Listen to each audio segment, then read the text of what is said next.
اعوذ باللہ من الشیطان اللعین الرجیم بسم اللہ الرحمن الرحیم الحمد للہ رب العالمین الصلاة والسلام علی اشرف الانبیاء والمرسلین وعلی آلہ الطیبین الطاہرین المعصومین الذین اذہب اللہ عنہم الرجس وطہرہم تطہیرا اما بعد۔ ہماری آپ کے ساتھ گفتگو علماء کے حالات زندگی، واقعات، حکایات اور کرامات کے موضوع پر مرحوم آیت اللہ سید علی آغا قاضی طباطبائی رحمۃ اللہ علیہ کے حالات زندگی کے بارے میں جاری تھی، اور ہم اس مرحلے پر پہنچے تھے کہ مرحوم سید علی قاضی طباطبائی رحمۃ اللہ علیہ نے 40 سال محنت کی، خون جگر بہایا، زحمت کی، تاکہ ان کے لیے فتح باب حاصل ہو۔ اور ہم یہ اپنی گزشتہ گفتگو میں عرض کر چکے کہ ان 40 سالوں میں مرحوم آغا قاضی طباطبائی کا یہ کہنا تھا کہ میں نے بہت محنت کی لیکن نا امید نہیں ہوا، اور مجھے خداوند متعال پر پورا اعتماد تھا کہ ایک انسان اگر خداوند متعال کہ حضور شرفیاب ہونے کے لیے جد و جہد کرے تو خداوند متعال اسے اپنے راستے ضرور دکھا دیتا ہے۔ والذین جاہدوا فینا لنہدینہم سبلنا، جو ہمارے حضور میں شرفیاب ہونے کے لیے اور ہمارے لیے جہاد کرے، جد و جہد کرے، کوشش کرے، سیر و سلوک کرے، ہم اسے اپنے راستے ضرور دکھا دیتے ہیں۔ مرحوم علی آغا قاضی طباطبائی رحمۃ اللہ علیہ کے لیے بھی 40 سال محنت کرنے کے بعد فتح باب کامل حاصل ہوا، اور ہم نے اپنی گزشتہ گفتگو میں اس مطلب کی طرف بھی اشارہ کیا کہ ایسا نہیں ہے کہ مرحوم آغا قاضی نے 40 سال محنت کی تو انہیں اس محنت کا کوئی صلہ نہیں ملا۔ نہیں، یقیناً مرحوم قاضی کو اس کے صلے خداوند متعال کی جانب سے ملے، اور مرحوم قاضی ایک جلیل القدر شخصیت تھے، جلیل القدر عالم دین تھے، لیکن جو مرحوم قاضی کی مراد تھی وہ مراد انہیں 40 سال کے بعد خون جگر بہانے کے بعد حاصل ہوئی۔ لہٰذا اس سلسلے میں مرحوم قاضی رحمۃ اللہ علیہ کا خود بیان ہم آپ کی خدمت میں نقل کرنے سے پہلے فتح باب کے مراتب بیان کرتے ہیں کہ اس کے مراتب ہوتے ہیں، اور ہم پہلے اس سلسلے میں تفصیلی گفتگو آپ کی خدمت میں بیان کر چکے ہیں کہ کم ترین مرتبہ عالم برزخ کے پردوں کا ہٹ جانا ہے، یعنی انسان اپنے ذہن سے نہیں بلکہ اپنے وجود سے خداوند متعال کو محسوس کرے۔ ابھی تک ہم نے جتنی توحید پڑھی ہے، جتنی معرفت حاصل کی ہے، اس کا تعلق ہمارے ذہن سے ہے، ہماری فکر سے ہے، ہماری سوچ سے ہے، ہماری تعلیمات سے ہے۔ ہمارے اعضاء و جوارح ابھی خداوند متعال کو احساس نہیں کر رہے ہیں۔ خداوند متعال جو ارشاد فرما رہا ہے کہ نحن اقرب الیہ من حبل الورید، کہ میں ان کی شہ رگ سے بھی زیادہ قریب ہوں، تو ہم اس کو محسوس کیوں نہیں کر رہے؟ اس کے محسوس نہ کرنے کی بنیادی وجہ ہمارا ذہن سے اس حقیقت کو درک کرنا ہے۔ اگر ہم عالم خیال سے باہر نکلیں تو تب خداوند متعال کے وجود کو اور خداوند متعال کو محسوس کر سکتے ہیں۔ لہٰذا وہ افراد جو علم فلسفہ پڑھتے ہیں اور وہ افراد جو علم عرفان پڑھتے ہیں، ان دونوں کے درمیان بنیادی فرق جو علماء بیان کرتے ہیں وہ یہی ہے کہ فیلسوف اپنے ذہن سے حقائق اشیاء کو درک کرتا ہے، اپنے ذہن سے حضرت حق متعال کو درک کرنے کی کوشش کرتا ہے، جبکہ عارف اپنے وجود سے اس ذات پروردگار کو درک کرتا ہے اور اس کے حضور شرفیاب ہونے کے لیے جد و جہد کرتا ہے۔ مرحوم علی آغا قاضی طباطبائی رحمۃ اللہ علیہ کے لیے بھی فتح باب حاصل ہوئی 40 سال کے بعد، اور کہاں حاصل ہوئی؟ حضرت ابو الفضل العباس علیہ آلاف و تحیت و ثنا کے نورانی حرم مطہر میں مرحوم قاضی کو فتح باب حاصل ہوئی۔ خود اس سلسلے میں مرحوم قاضی رحمۃ اللہ علیہ، ان کے فرزند اور ان کے شاگردان انہی سے اس قسم کی بات نقل کرتے ہیں کہ 40 سال مرحوم قاضی رحمۃ اللہ علیہ نے خون جگر بہایا، اور 40 سال کے بعد جب وہ غروب آفتاب کے وقت حضرت ابی الفضل العباس علیہ آلاف و تحیت و ثنا کے نورانی حرم مطہر میں شرفیاب ہونا چاہتے تھے، تو جیسے ہی حرم مطہر میں داخل ہونے لگے تو الظاہر ایک دیوانہ شخص حرم سے باہر نکل رہا ہوتا ہے، معروف ہوتا ہے کہ یہ شخص دیوانہ ہے، تو یہ مرحوم قاضی طباطبائی کو مخاطب کر کے ان کے نام سے خطاب کرتا ہے۔ اب یہ بھی تعجب ہے کہ ایک دیوانہ شخص ہے اور آغا قاضی کو پہچان بھی رہا ہے۔ یہ کیسا دیوانہ ہے کہ جو آغا علی قاضی طباطبائی رحمۃ اللہ علیہ کو، جو عراقی بھی نہیں ہے، ایرانی الاصل ہیں، انہیں پہچان رہا ہے، اور وہ بھی ان کے نام سے پہچان رہا ہے، اور کہہ رہا ہے کہ سید علی آج سلسلۃ الاولیاء کے قطب اور قلب حضرت ابو الفضل العباس ہے۔ یعنی ان کو متوجہ کر رہا ہے کہ آپ کے لیے ایک دروازہ کھلنے والا ہے، توجہ رکھیں، متوجہ ہوں اس بات کی طرف۔ لیکن علی آغا قاضی طباطبائی کہتے ہیں کہ میں اس کی بات کی طرف متوجہ نہیں ہوا کہ وہ کیا کہنا چاہ رہا ہے، لہٰذا میں حضرت ابی الفضل العباس علیہ آلاف و تحیت و ثنا کے حرم مطہر میں داخل ہوتا ہوں، زیارت کرتا ہوں، نماز زیارت پڑھتا ہوں، اور جیسے ہی مغرب کا وقت ہوتا ہے اور میں تکبیرۃ الاحرام کہتا ہوں، تو اس تکبیرۃ الاحرام کہنے سے تمام الدنیا و ما فیہا میرے پس پشت چلی جاتی ہے، اور میرے آگے سے تمام برزخ کے پردے، آگے سے اس عالم دنیا کے پردے ہٹ جاتے ہیں، اور برزخ میرے لیے کھل جاتا ہے۔ حد اقل مراتب اس فتح باب کا یہی ہے کہ اس دنیا کے پردے انسان کے آگے سے ہٹ جائیں اور انسان اس عالم برزخ کو مشاہدہ کرنے لگے۔ تو مرحوم قاضی کہتے ہیں کہ سالوں جس محبوب سے ملاقات کے لیے میں نے ریاضت کی تھی، زحمت کی تھی، اب میں اس کے حضور خود کو شرفیاب پا رہا ہوں۔ نور نے میرا احاطہ کر رکھا ہے، اور سالوں جس لمحے کے لیے میں نے جد و جہد کی تھی، اب میں اس لمحے کو مشاہدہ کر رہا ہوں۔ لہٰذا یہ ایک ایسا مقام ہے کہ جسے زبان سے بیان نہیں کیا جا سکتا۔ قرآن مجید اس مقام سے متعلق سورہ سجدہ کی آیت نمبر 17 میں ارشاد فرماتا ہے، فَلَا تَعْلَمُ نَفْسٌ مَا أُخْفِيَ لَهُم مِّن قُرَّةِ أَعْيُنٍ جَزَعًا بِمَا كَانُوا يَعْمَلُونَ،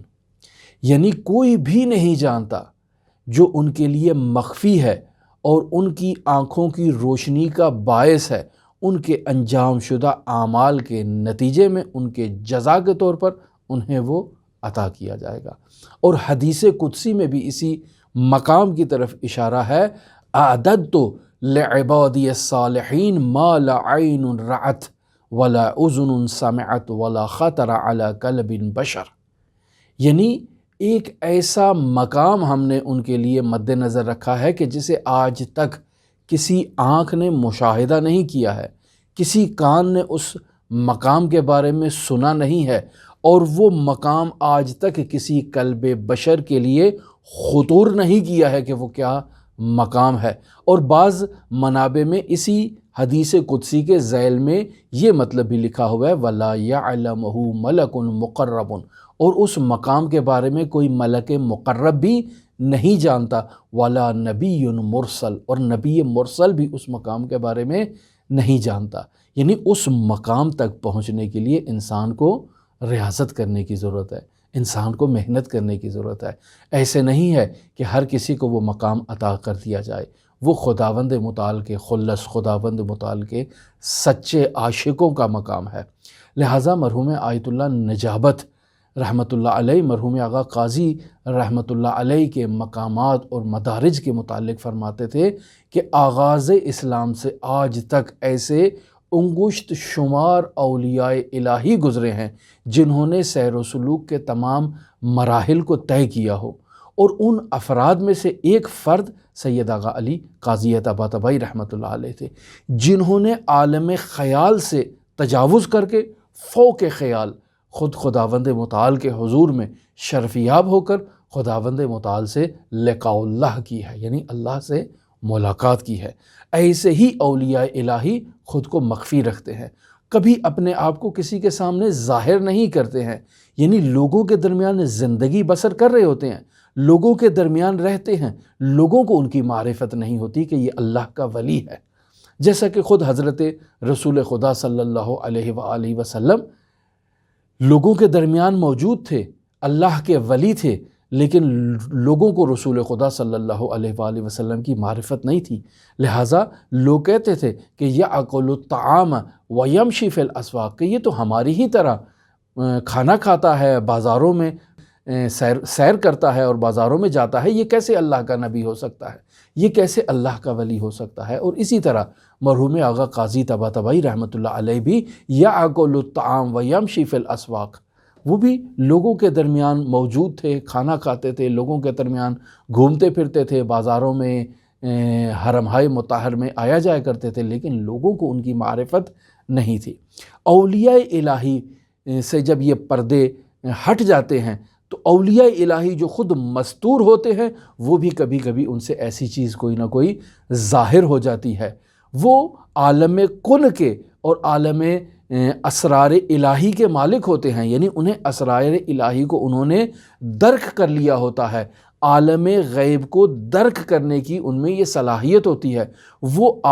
علم حضوری کے ذریعے سے خداوند متعال کے حضور میں خود کو موجود پاتے ہیں اور خداوند متعال کو علم حضوری کے ذریعے سے درک کر سکتے ہیں۔ ہم ان لوگوں کو درک نہیں کر پاتے ہیں چونکہ ہمارے پاس علم حصولی ہے، علم حضوری نہیں ہے، لہٰذا وہ بسا اوقات نہ چاہتے ہوئے بھی ایسے اولیاء الہی سے کچھ ایسے افعال سرزد ہو جاتے ہیں جن کے باعث وہ اس دنیا میں شہرت جہانی پیدا کر جاتے ہیں۔ مرحوم آغا علی قاضی طباطبائی رحمۃ اللہ علیہ کی عالمی اور بین الاقوامی شہرت کا بھی وجہ اور بنیاد ایک ایسا ہی واقعہ تھا۔ ماجرا کچھ اس طرح سے ہوتا ہے، ایک حاجی جواد نامی شخص ہوتا ہے نجف اشرف عراق میں، کہ جس کا کام برتن بنانا اور ٹوٹے ہوئے برتنوں کو ٹانکا لگانا اور ان کی تعمیر کرنا، مرمت کرنا اور اس قسم کے کام اس کے ہوتے ہیں۔ مرحوم علی آغا قاضی طباطبائی رحمۃ اللہ علیہ کے فرزند کہتے ہیں کہ جب بھی مرحوم علی قاضی طباطبائی کی کتری، جسے ایران میں سماور کہتے ہیں اور اس میں وہ چائے بنائی جاتی ہے، جب اس میں سوراخ ہو جاتا تھا تو ہم وہ کتری اور وہ سماور اٹھا کر اسی حاجی جواد کے پاس لے جاتے تھے تاکہ وہ اس کو ٹانکا لگائے اور ہمارے لیے تعمیر کر دے اور مرحوم قاضی کے لیے اس میں چائے تیار کی جائے۔ یہی حاجی جواد مشہد مقدس زیارت حضرت علی ابن موسیٰ الرضا علیہ آلاف و تحیت و ثنا کے لیے مشرف ہوتا ہے۔ ظاہری بات ہے یہ نجف کا رہائشی ہے، برتنوں کو ٹانکا لگاتا ہے، مرحوم قاضی کے سماور کو بھی اور کتری کو بھی کئی مرتبہ ٹانکا لگا چکا ہے، محلے میں رہنے والا شخص ہے، تو کیسے محلے میں رہنے والا شخص اپنے محلے داروں سے بے خبر رہتا ہے؟ اور بالخصوص دکاندار طبقہ تو تمام اہل محل کو جانتے ہیں اور پہچانتے ہیں اور ان کے بچوں کو جانتے ہیں اور ان کے سارے خاندان کو جانتے ہیں کہ یہ کون لوگ ہیں۔ تو یہ حاجی جواد نامی شخص مرحوم علی آغا قاضی طباطبائی کو اچھی طرح سے پہچانتا تھا، ظاہر ہر روز ان کے پاس سے گزر ہوتا تھا۔ جب یہ زیارت کے لیے مشہد الرضا پہنچتا ہے تو اس کا وہاں پاسپورٹ گم ہو جاتا ہے۔ اب کیا کرے، ظاہر ہے زیارت کے لیے آیا ہے، پاسپورٹ گم ہو چکا ہے، اب کیسے واپس عراق جائے؟ یہ پاسپورٹ آفس میں جاتا ہے اور وہاں جا کر پولیس والوں سے کہتا ہے کہ میرا پاسپورٹ گم ہو چکا ہے، مجھے مہر لگا کے دی جائے، مجھے کوئی اجازت نامہ دیا جائے تاکہ میں زیارت کے بعد واپس عراق چلا جاؤں۔ لیکن پولیس والے اس سے کہتے ہیں کہ نہیں، آپ اپنا پاسپورٹ لے کر آؤ، جہاں بھی گمایا ہے وہاں سے اس کو اٹھا کر واپس لے کر آؤ تو ہم آپ کو پھر جانے کی اجازت دے سکتے ہیں، وگرنہ نہیں جانے دیں گے۔ اور یہ نہایت ہی مضطرب، نہایت ہی پریشان ہوتا ہے، بار بار ان کے پاس چکر لگاتا ہے لیکن وہ ایکسیپٹ نہیں کرتے ہیں۔ یہ کہتا ہے کہ میں نہایت ہی مغموم اور شکستہ حالت میں حضرت علی ابن موسیٰ الرضا علیہ آلاف و تحیت و ثنا سے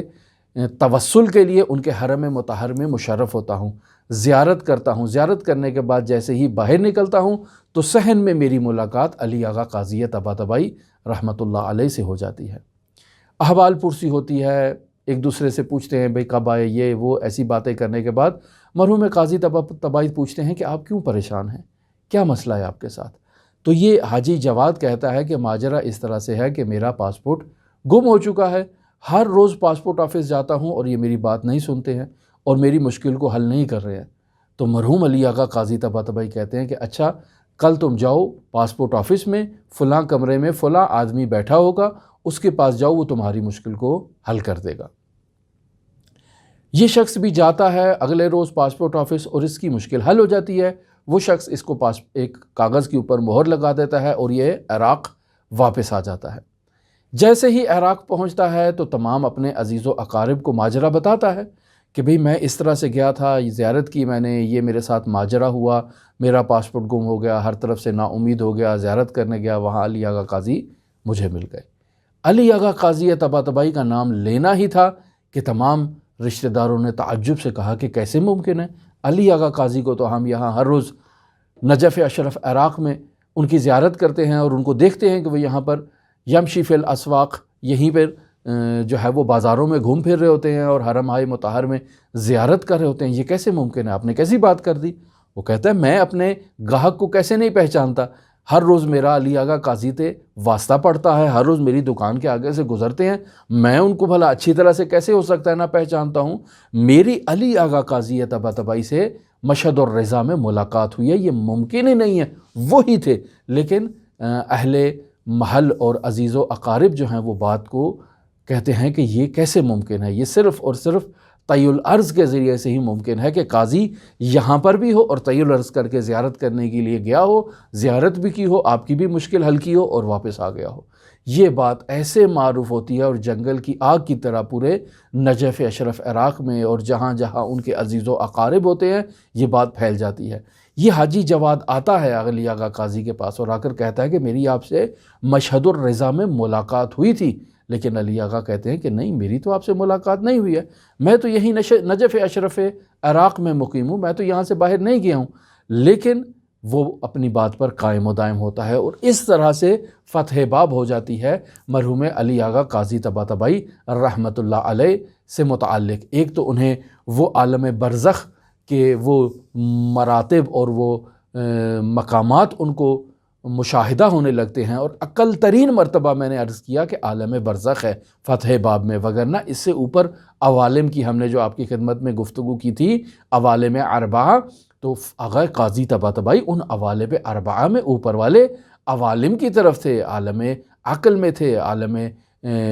ملکوت میں تھے اور اوپر والے عوالم کی سیر کر رہے تھے۔ لیکن ہم دیکھتے ہیں کہ یہ ہمارے درمیان ہی بازاروں میں گھوم رہا ہے، کھانا کھا رہا ہے اور ہماری طرح ہے۔ اور جب علی آغا قاضی طباطبائی رحمۃ اللہ علیہ کی شہرت ہوئی تو لوگوں نے ان کی طرف رجوع کرنا شروع کیا، علماء نے رجوع کرنا شروع کیا، طلاب علوم دینیہ نے، مراجع تقلید نے اور عام بازاری لوگوں نے ان کی طرف رجوع کرنا شروع کیا کہ یہ اللہ کا ولی ہمارے درمیان گھوم رہا ہے، اس سے ہمیں استفادہ کرنا چاہیے۔ آج کے لیے یہیں ہم اپنی گفتگو کو ختم کرتے ہیں۔ ہماری گفتگو آپ کے ساتھ مرحوم علی آغا قاضی طباطبائی رحمۃ اللہ علیہ کے حالات زندگی، واقعات، حکایات اور کرامات کے بارے میں جاری ہے۔ جو افراد دلچسپی رکھتے ہوں ہماری گفتگو کو سن سکتے ہیں۔ اللہم صلی علی محمد و آل محمد وعجل فرج قائم آل محمد۔